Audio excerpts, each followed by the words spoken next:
From WFIU in Bloomington, Indiana, I'm Kate Young. This is Earth Eats. Speaking directly to Black women and wanting Black women to know that their bodies are not the problem. The way that our bodies are treated and problematized and pathologized, we're often taught that it's our fault, that it's our problem to fix, or we just need to love our bodies out of societal oppression. This week on the show, a conversation with dietitian and author Jessica Wilson about her book, It's Always Been Ours, Rewriting the Story of Black Women's Bodies. Her book challenges us to rethink the politics of body positivity by centering the bodies of Black women in our discussions about food, weight, health, and wellness. That conversation's just ahead. Stay with us.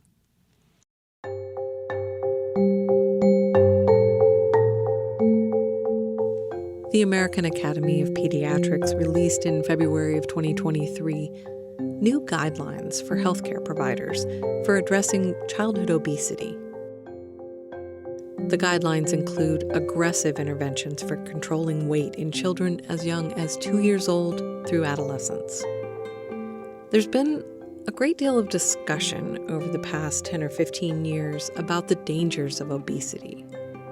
There's been less information about the health risks caused by restrictive diets and eating disorders, and about the damaging effects of weight stigma. I wanted to have a conversation about the complexities surrounding weight, diet culture, and about the racialized roots of our collective obsession with thin bodies. So I invited Jessica Wilson to Earth Eats. She's a dietitian, consultant, and storyteller, and she's the author of It's Always Been Ours, Rewriting the Story of Black Women's Bodies, released in February of 2023. I started by asking Jessica to tell the story of how she ended up in the field of dietetics. It starts back when I was 4 years old. I was a kid who was at the top of the growth curve. And, as a kid, that seems like winning, but that was too big for folks in the medical field, and they really wanted me to have a smaller body. So at age 6, I was sent to a dietitian, and I was told to eat less and exercise more as a 6-year-old. And I don't remember much of it. All I remember is being hyper-focused on my food and body through childhood, and then less so in high school, but still those memories imprinted. And when somebody was going through the list of professions that I could have, dietitian was one of them. It's I know what that is. Sure, I'll be that. And then through undergrad, I was definitely the only Black student in my program, my dietetic program. I was the only Black person in my internship, my dietetic internship, and then also in grad school, to be perfectly honest. And wow. Yeah, it's wild. And then I got into working with eating disorders because I got a job at a health center. And I had not gone into the field to work with people who didn't eat food, right? I wanted to work with people who ate food. And then all of a sudden I'm working with people who are eating food. And they taught us nothing about eating disorders in school. They thought it was only a therapist thing. And so it was a very, very steep learning curve. I was probably not great at it, unfortunately, for my patients for the first couple of years. Black dietitians are 3%-ish of the field, but they were not in California. I didn't know another Black dietitian personally until 2020. You are the author of It's Always Been Ours, Rewriting the Story of Black Women's Bodies. Could you start by telling us about what brought you to write this book? Sure. There's 2 answers to that. The first one is I didn't want to write the book. I said no many times to the editor who asked me to write it. And so in that process, I was talking to a friend of mine, and the pros and cons were I could reach more people than I do on my one-on-one practice, right? So one-on-one stuff is great, but if I write a book, I will be able to reach more people, more clinicians who are then talking to their patients about the same thing. So that was how I decided to write the book and reach more than just that one-on-one relationship. What was your goal in putting this out there? It's a great question. It's multifaceted. So one was speaking directly to Black women and wanting Black women to know that their bodies are not the problem. The way that our bodies are treated and problematized and pathologized by the medical field, by society, we're often taught that it's our fault, that it's our problem to fix, or we just need to love our bodies out of societal oppression. But I wrote the book for us to recognize that these influences are centuries in the making. Even in the medical field, it's designed to be a racist field in the first place. So that was one. And then for clinicians, for sure, to be able to care for and treat their clients clinically in a way that was culturally relevant. Personal narratives are woven throughout the book, and it includes your own stories of some well-known public figures, and also the stories of people that you've worked with in your practice. And these stories allow you to illustrate the issues that you're identifying in the book. And in the introduction, you talk about a client who you call Mia, and her story, in a way, for me, was unexpected. It just in some of the details. And you just do so much work in that section to bring forward many of the problems that you're addressing in the book. And I was wondering if we could just talk about her story for a moment. Sure. Her story kind of starts out with the term that you use is the pathologizing of bodies and seeing your body as a risk factor. That was something that happened to her, and it caused her to go on a diet, to lose a lot of weight, and to start exercising excessively. And then she had success with weight loss. And then she came to you. And what did she present when she came to you? First, when she came in, she was just looking for supplements. So she had gone to her new doctor after the previous doctor had given her the directive to lose weight. The newer doctor was curious about, Mia's health generally, and so did some lab tests and found that her lab work was showing signs of malnutrition. And so she came to me after getting that information and figured it was just something that supplements could cure. Her hair had been falling out, and all she needed from me was a list of recommendations for supplements, and that would cure the malnutrition. There had to be like a fruit or vegetable that she wasn't getting enough of, and that fruits and vegetables will not solve starvation, restriction. So yeah, that was the only thing that she was interested in. So many things come up in that one story, issues of the way that wellness gets sort of equated with purity and morality. Could you talk about that? Yeah, so Mia was on her wellness journey, right? It was about, it wasn't about weight loss. It was about just being really like better and being accepted into an all-white grad program. She didn't see it as a drive for thinness at all. She just wanted to be like well in her body. And as I discuss in the book, as she shrank, as she became smaller as a Black woman in an all-white grad program, she was finally treated well. So Black women are inherently too much yet not enough, hyper visible but invisible. So with her weight loss, she was able to gain more social capital, and also with the intersections of purity culture, she was able to give up all these things and like feel better about herself. So often in society, it's the giving up, the withholding. You're doing basically, I won't say, it used to be like God's work, and like the withholding and like avoidance of pleasure and avoidance of hedonism is inherently linked with religion.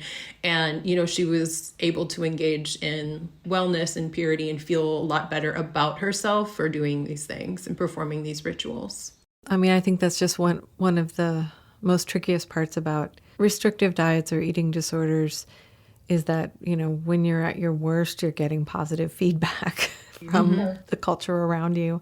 It was also while it was allowing some social acceptance, she was also foregoing social connection in order to stay with the restrictive diet and right. Avoiding, not avoiding her family, but avoiding the family connection that happens when we share food from our traditions and from our families. Yeah, definitely. The increase in social capital, but then, having to go to the gym during those, social times or what would be social times, or, not being able to eat anything at happy hour. So maybe skipping it altogether. And yeah, just pulling away from the family in general and having folks notice that she is bringing her own food to what used to be like a shared meal. Those are things that people notice, and that puts distance between family, between colleagues and friends when all of those things are happening. And you also talk about how what you were recommending wasn't what she wanted to hear. Yeah.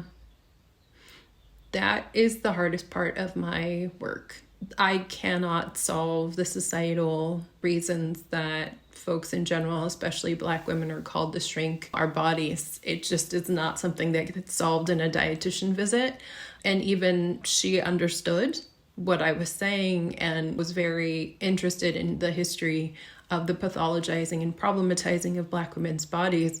But even knowing that, she was not open to giving up the increase in social capital. She needed to build connections and networks. And the way to doing that, as she had seen, is to be more palatable in that environment. So, it's very sad, but also the reality. So me just asking her to eat more or saying she has an eating disorder, that's not going to matter because society is not going to change. Yeah.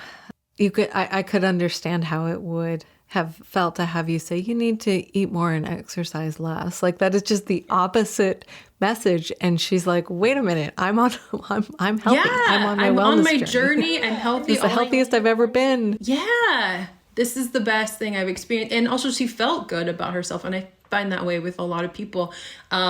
They want to be perceived as working hard. So, even if and when they're starving, people can see me losing this weight. They know that I'm a hard worker, and all the stuff that we assign to weight loss and body stuff. It's just wild. And you also point out that for her, it wasn't about being a particular size. It was about survival. Yeah. And I was really struck by the line where she says something about she wants to lose even a little bit more weight to be safe. And I just thought the word safe. Yeah. Mm-hmm.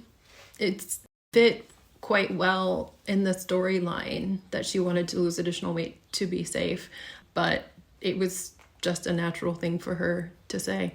There was just another thing in the introduction that I was really blown away by. You make a point about how in your training, Southern food was so vilified in your training as a dietitian. You write, Southern food is constantly vilified by dietitians and directly associated with Black people. At the same time, hipsters and gentrifiers are enjoying a renaissance of ribs, pork belly, greens, okra, mac and cheese, chicken and waffles, and cornbread. When the same foods that are pathologized in the context of Blackness are associated with thin, white, affluent people, they become a foodie's gastronomical paradise. Mm-hmm. That I saw living in Oakland. It was pretty quickly gentrifying when I was there. And it was like this whiplash. Like, wait a second, in what were Black neighborhoods and were becoming white neighborhoods, the same foods that had been like associated negatively in Black, quote, neighborhoods were like still fancier in what was becoming white neighborhoods. Yeah. I mean, it just kind of shows how it's really not about the food. Yeah. Right? It's not. Yeah. So you use the word caste rather than race when you're talking about the effects of white supremacy. And can you explain why you made that choice for this book? Yeah, that distinction was laid out really clear for me in Isabel Wilkerson's book Caste. And it made more sense here for me to use that one because in the land and world of diversity, equity, and inclusion programs within workplaces and organizations, racism is always this interpersonal situation, right? And I can learn myself out of racism. And that's how I saw things applied. There were Robin DiAngelo's White Fragility, and it was all about these ways that I feel or ways that people feel. And it was not, this is not about how people feel. It's about how the world is organized, everything that is at the foundation of this country. And we can't outthink ourselves. We can't just change our behavior in order for these things to go away. They're embedded for us. Right. So it puts it more in the structural realm and out of the systems and structures. Yeah. My guest is Jessica Wilson. She's a dietitian, consultant, and storyteller, and the author of It's Always Been Ours, Rewriting the Story of Black Women's Bodies, released in February of 2023.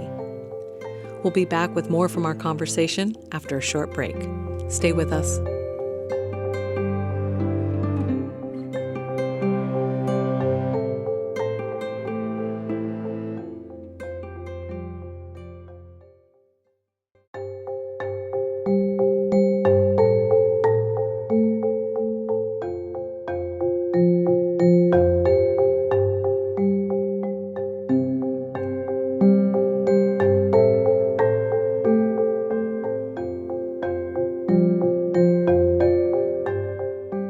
Earth Eats, this is Kate Young.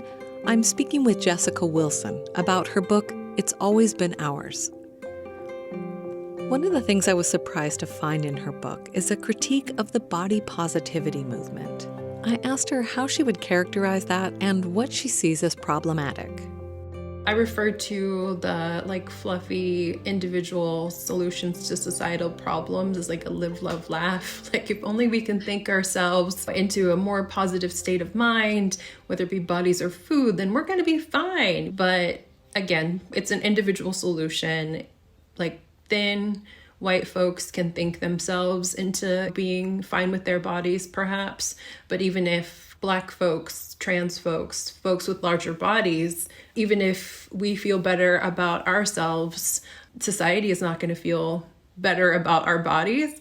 And in body positivity, the onus is on the individual, one, to do the work, which is possible, again, for some folks to do and impossible for others.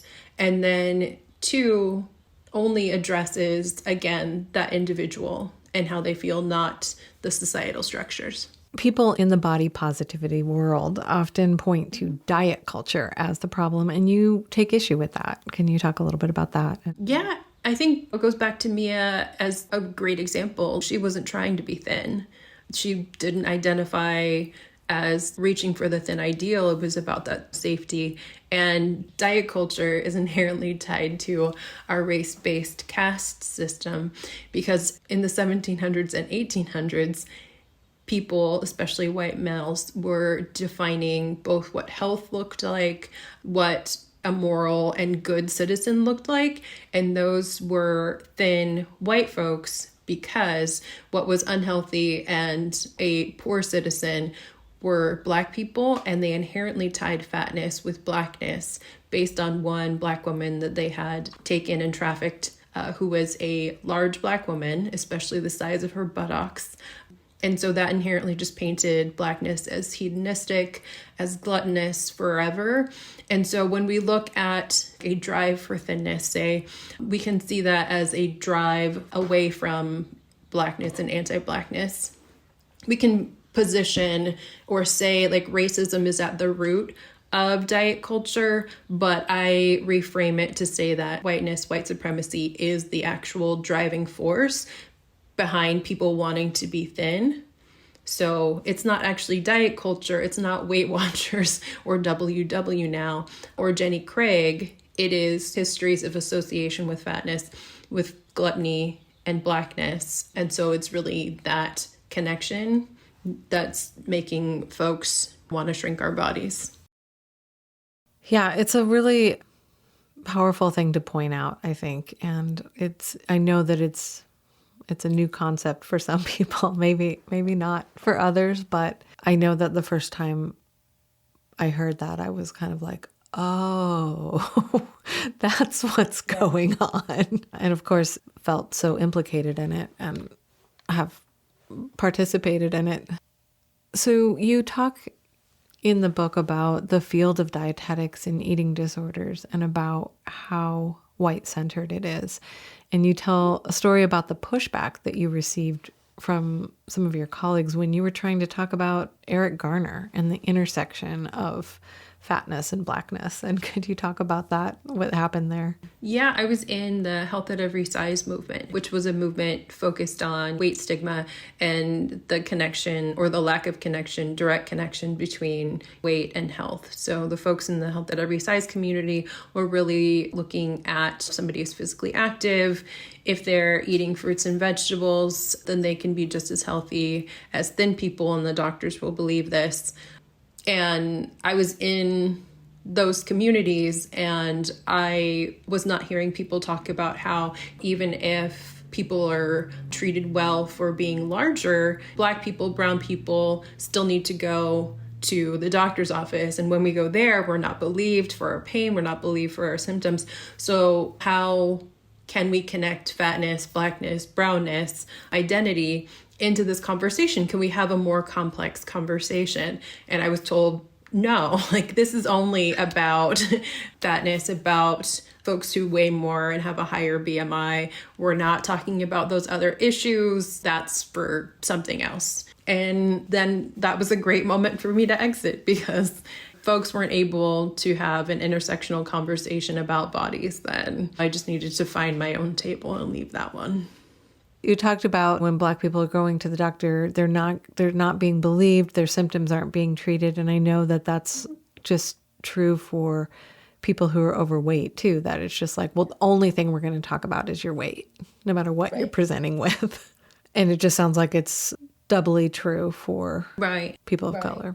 Yeah. So thin Black women are still going to die during pregnancy or right after pregnancy at far greater rates than both thin white women and fat white women. So it is like this double overlapping identity for Black folks. And yes, absolutely, for fat folks who go to the doctor, if their BMI is over either 25 or 30, whatever the problem is will be solved with weight loss. So, and being believed that you have any other pain or any other condition is a requirement, is to lose weight first, and then we can take you seriously for sure.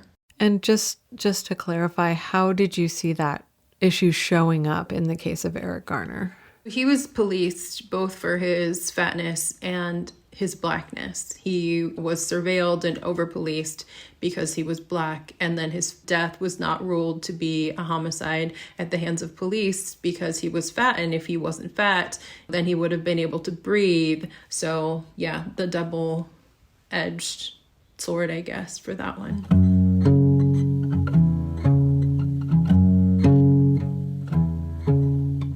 So I wanted to talk about resilience and how resilience is often celebrated as a virtue, and Black women are often put on a pedestal, or as you put it in the book, seen as special aliens who can heal the world.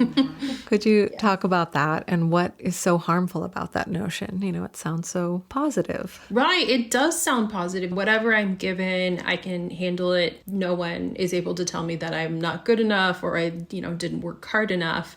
But of course, that results in Black women especially working twice as much to earn half as much, but overworking ourselves and just basically killing ourselves to be treated the same way that our peers are treated in the workplace. So my goal is for Black women to just be regular and just be in a workplace or in another environment so that we're not overworking ourselves. We know that stress more than our weight is a contributor to our health. And so how are all of these things lining up for us? That section when you were describing wanting to be ordinary, especially at work, such a simple desire. Yeah, to just be average.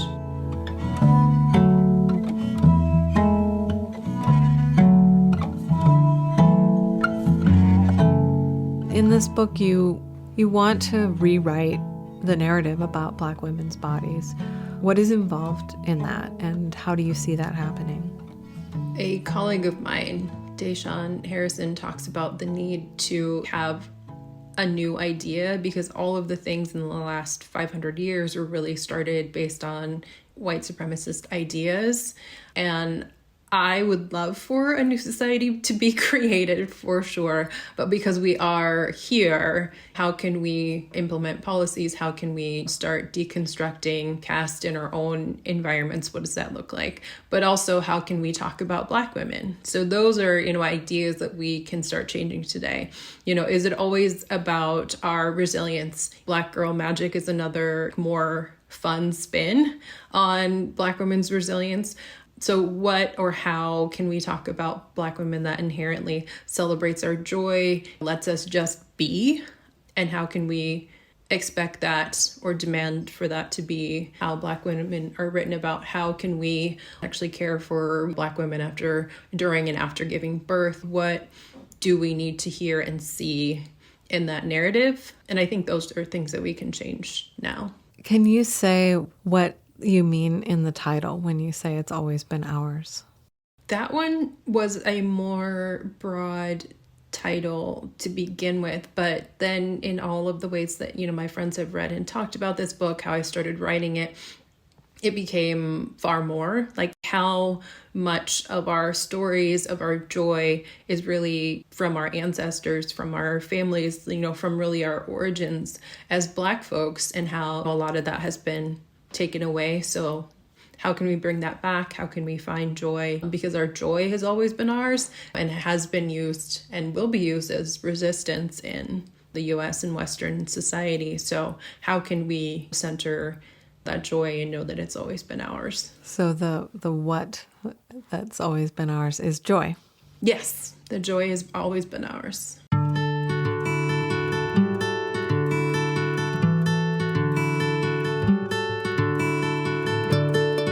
I asked Jessica if she would read a passage from the introduction of her book. This book is about bodies and how Black women are told to have them. The dominant narratives about all bodies were crafted centuries ago and continue to be told today. From birth, our body sets expectations for those around us. This book makes the case for rewriting those narratives, for putting Black women at the center of the narratives, rather than having our stories filtered through a white lens. I use the body as a vehicle with which we can conceptualize how these stories have shaped our lives and how we might rewrite them going forward.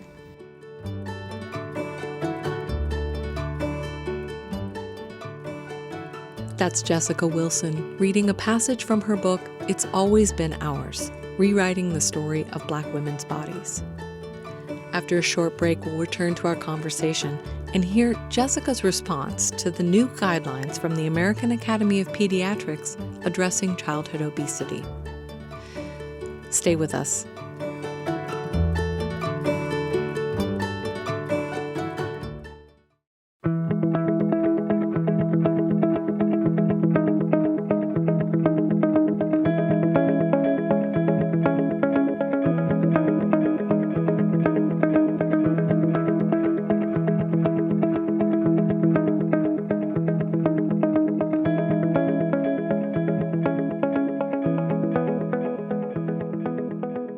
Kate Young here. This is Earth Eats.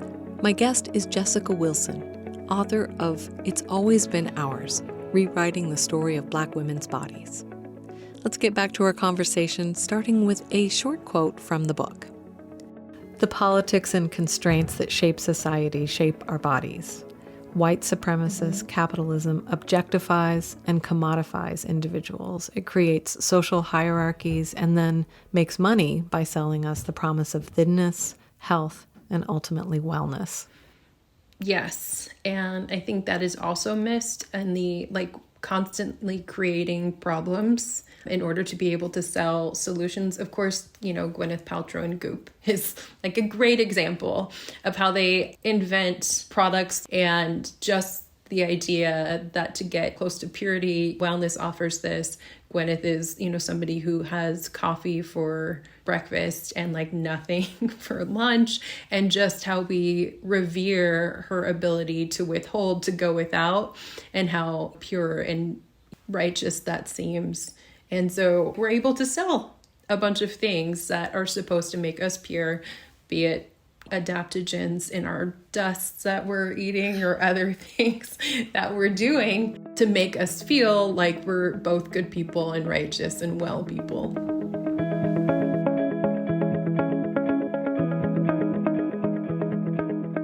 So, the American Academy of Pediatrics has issued new guidelines recently in the treatment of overweight and obese children, and the guidelines involve intensive health, behavior, and lifestyle changes. And they say that the most effective treatments include 26 or more hours of face-to-face, family-based, multi-component treatment over a 3 to 12-month period. And then for kids that are 12 and over, weight loss drugs, like medication, might be recommended. And for teens that are 13 and over with severe obesity, bariatric surgery is one of the options. And I wanted to know, given the work that you do and the perspective from which you approach that work, I would love to hear your thoughts about these new guidelines. I appreciate that there have been critiques of body mass index already in popular culture and in science. And when I was learning about BMI, we initially were told that it was only for population studies. It wasn't to be used for the individual at all. As I was doing my training, that evolved into having BMI being used for individuals in a medical setting, but never something that we're supposed to calculate on our own, and never ever supposed to be used for children, because what we're worried about with children is whether or not they're growing proportional to the growth chart, not their overall weight. So if kids are growing normally, then they may be higher on the growth chart, but it's not a cause for drastic alarm. And there were no BMI growth charts like they are now. So that has been a recent development to use BMI for children, something that it was never intended to do, but also it was never really a tool for anything in the first place. So it's complicated and harmful on so many levels. So for basically kids in lifestyle changes, being told to lose weight or having focus on your body is one of the primary predictors of getting eating disorders later in life. So initially, my concerns is that we're just creating eating disorders for children that we weren't doing beforehand. So there will be more kids and adults with eating disorders. But also something that happened for me personally was that I was in an unsafe neighborhood. I couldn't go play. I was an only child. I didn't have anyone to play with in the backyard. And once I moved to a safer neighborhood and where I was able to play from 7 a.m. until sundown, my weight just naturally went down. But having been told that I needed to eat less, that continued to stick with me. It continued to think that my body was a problem and that I should be celebrating my weight loss as a 10-year-old or whatever, when in fact it was just something that happened, and it should have been able to happen without getting praise, because then I forever associated weight loss and that praise with something that was good. And through not great times, trying to maintain that praise for my medical providers and family. So, in short, I think the guidelines are incredibly harmful, putting kids on weight loss drugs that have not even been used in children and not even used in adults for a long period of time. We have no idea what the new injectable weight loss drugs are going to do to people in the long term. We know that as soon as people stop taking the injectables, that they regain the weight. What I am seeing initially are studies showing that even if people stay on the medication, they end up regaining the weight after a while. So putting somebody at 13 on an injectable weight loss drug, are we expecting them to be on the drug for 70 more years? That seems wild and inappropriate and unsafe to me. And as kids are growing, we don't want to have them restricting calories. Our metabolisms are still developing at that time. The risk for malnutrition is higher.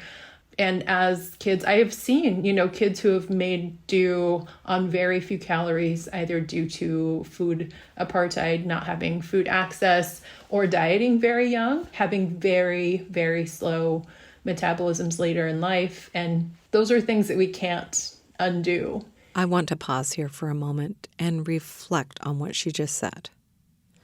Restricting a child's food intake can lead them to have an extremely slow metabolism later in life. When you have a slow metabolism, it makes it easier to gain weight and more difficult to lose weight. So these early food restriction interventions, which are based on faulty data such as the body mass index, are likely to set people up for ongoing losing battles with weight for the rest of their lives. Okay, back to Jessica Wilson. In short, I think it is a recipe for disaster. I also know, and we know, when it comes to BMI, Black and brown kids are often just naturally more muscularly and bone dense. So this, of course, is going to disproportionately impact Black and brown kids, which, of course, is partially by design for how we already police the bodies of Black and brown kids. So in essence, this is just new guidelines to police chubby kids, Black and brown kids, but also real capacity to cause harm. Weight loss drugs, in addition to those injectables, are stimulants, and we don't want to be putting kids on stimulants when it's not at all indicated. Those ones lead kids to not eat all day. Like, I've worked with kids with ADHD, and they just don't eat until like 8 p.m.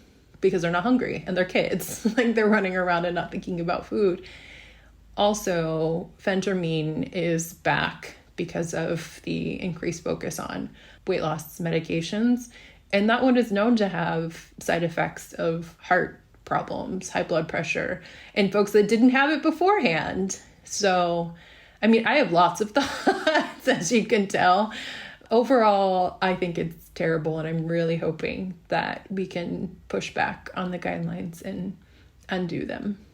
Yeah, I mean, one of the things that came to my mind as you were talking is that if the BMI is not a good measure of whether a kid is on the road to being an overweight or obese adult, because it can't be if it's not designed for measuring child growth. Yeah. Anyone who's observed a child growing knows that there are stages where you're chubby and then they thin out and then they get chubby again and then they thin out because they're growing in different rates in different ways. If you're using that and then applying treatment based on that, it does seem dangerous to me and harmful. And also, if we're giving these 20 however many hours of consultation to people who don't have food, to people who don't have enough money to sustain food all month long, to people who don't have safe places to be physically active, what are we doing? And why are we just making kids and families feel bad? Is what it comes down to. So really, why are we addressing the individual when there are so many things that could happen in an environment? And it's like business as usual. It's like blame people for things that are completely outside of their control. Yeah, and that it doesn't really, the guidelines, they acknowledge that this isn't going to be accessible to everybody, that these programs don't exist. They're not, and where they do exist, they don't have the capacity to even be there for the families that supposedly need them. Not to mention the families aren't going to be able to show up for 26 hours or whatever, to do it. Mm-hmm. Yeah, it seems unlikely. Yeah.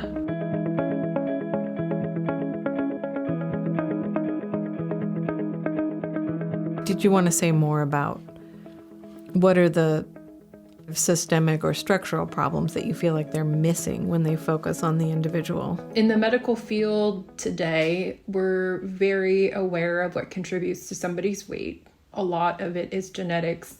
A lot of it is environmental pollutants and toxins and hormone disruptors, trauma. We're very aware that adverse childhood events directly impact our weight and our health generally.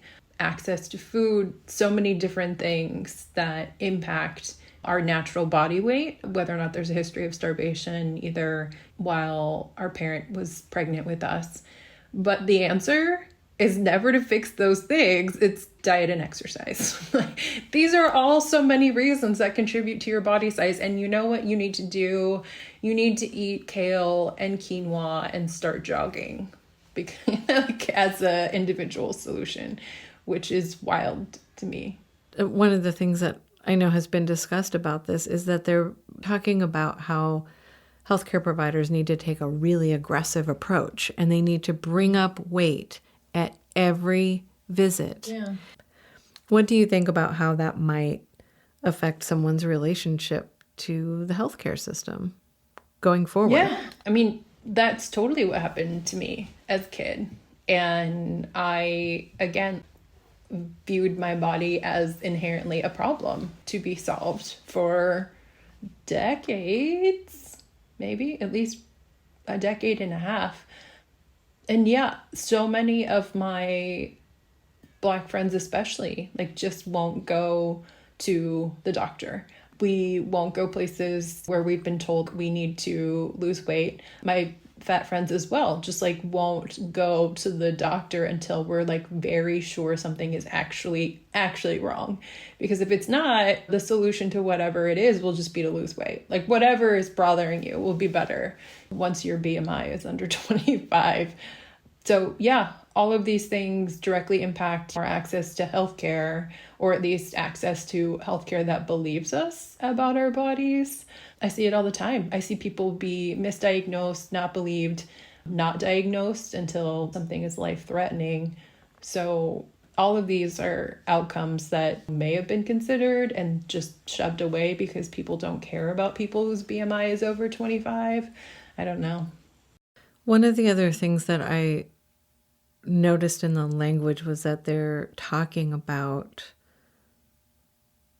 obesity as a disease, not as a condition that causes or could lead to disease, but they're calling it a disease itself. And that to me feels new, or is that something that's been going on for a while? I think, honestly, the conversation has evolved over time. I feel like in the Biggest Loser, Let's Move campaigns, my 600-pound or 500-pound life, all of those, the language was a lot about this will lead to disease. All of these things are bad because you're going to be a bad parent or a bad employee. So if you lose weight, then things are going to be fine. But yes, it wasn't looked at as a disease in and of itself. But yes, absolutely, that is changing and has changed. So people themselves, regardless of whether or not they have any of the things associated, but not causation, but not correlation with their weight, even if they don't have any of those things, people are still looked as if they're a ticking time bomb if they're overweight. You may not have anything wrong with you now, but just, give it 6 months or whatever. But, people again and again are fine, but the problem is their weight. It's not retreating or diagnosing anything else. I understand how maybe when we started talking about addiction as a disease, it was a way to destigmatize. It was a way to say, look, this isn't personal failing. This isn't, a willpower issue. This is something that was a condition you have and you have to treat it like a medical thing. But it just feels like with this, it's different because they're saying the shape of your body, the size and shape of your body is the disease. Mm-hmm. And that feels like exactly what you started talking about the pathologizing of a body. And if you're doing that to a child, it's... And what's not mentioned is how instrumental pharmaceutical companies have been in that development. So a lot of the we're putting, quote, obese people, we're having obese people centered language and in these processes, but it's 1000% pharmaceutical companies who are then saying, if you're experiencing weight stigma because you're overweight, let us help you. It's a biological thing. Here's a drug, Vyvanse or any of the injectables that will cure your experience with weight stigma. Let's sell you this product. 1000% it has been the pharmaceutical companies creating a disease so then they can sell the cure. Yeah, and I don't really feel like we have time to go into it, but I just know that the bariatric surgery also has all sorts of complications. And when you're talking about teenager, a 13-year-old, that seems pretty intense intervention. Yeah, we only talk about it from a weight loss perspective, but when we're actually like removing organs, especially of children's, like there are minerals, vitamins, and nutrients that are absorbed like all along the way, and that won't happen, and that is really needed in growth and development. So it's especially concerning for children. But sure, I know many adults who are not able to eat like an entire egg, like they are on protein shakes for the rest of their lives, and that's the only thing that they're able to eat. Otherwise, they will vomit. So these are just things that happen in adults. Why are we going to risk that in children? And yes, there's no research on the impacts of growth, of development of kids. A lot of the discussion that I've heard around this, and it's in the guidelines as well, is that one of the reasons why this intervention is needed is because of the stigma and how harmful that stigma is for children, and that kids are getting bullied in school and other places because they're overweight. And so that's one of the reasons we have to address this. And I would just like to hear your response to that. Yeah, that's wild. That's like condoning bullying for kids who are whatever size they are, and then like blaming the kid, first of all, and not at all addressing the bullying, and then telling kids that it's their fault for getting bullied and they need to change it. We don't do that for other things. I mean, some religions will try to make gay people straight, but like still in school, bullying is not okay. But why all of a sudden, yes, are we calling it weight stigma based bullying? And if you're just thin, if we make you thin, you won't experience it. And so that's a reason for us to tell you to diet and exercise.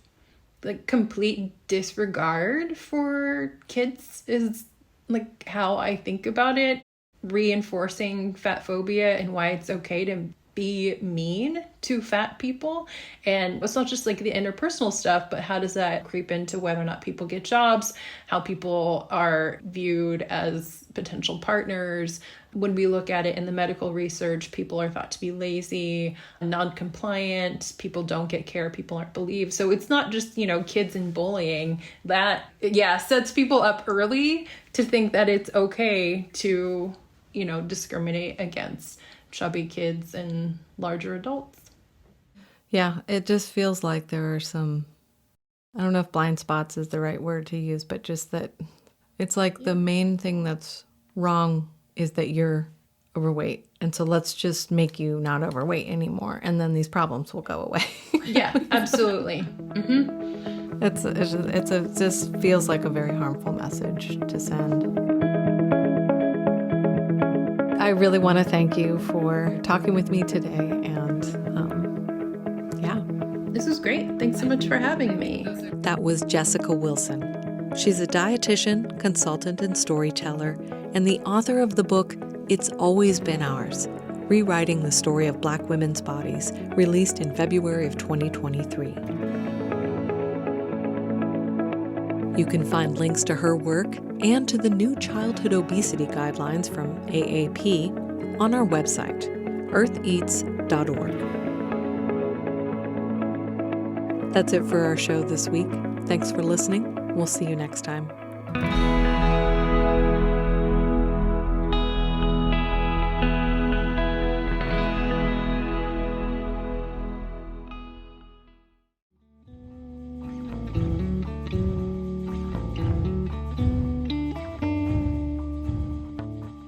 Eats is produced and edited by Kate Young with help from Aabon Binder, Alex Chambers, Mark Chilla, Toby Foster, Abraham Hill, Samantha Shimenauer, Peyton Welly, Harvest Public Media, and me, Daniela Richardson. Special thanks this week to Jessica Wilson. Our theme music is composed by Aaron Toby and performed by Aaron and Matt Toby. Additional music on the show comes to us from the artists at Universal Production Music. Our executive producer is John Bailey.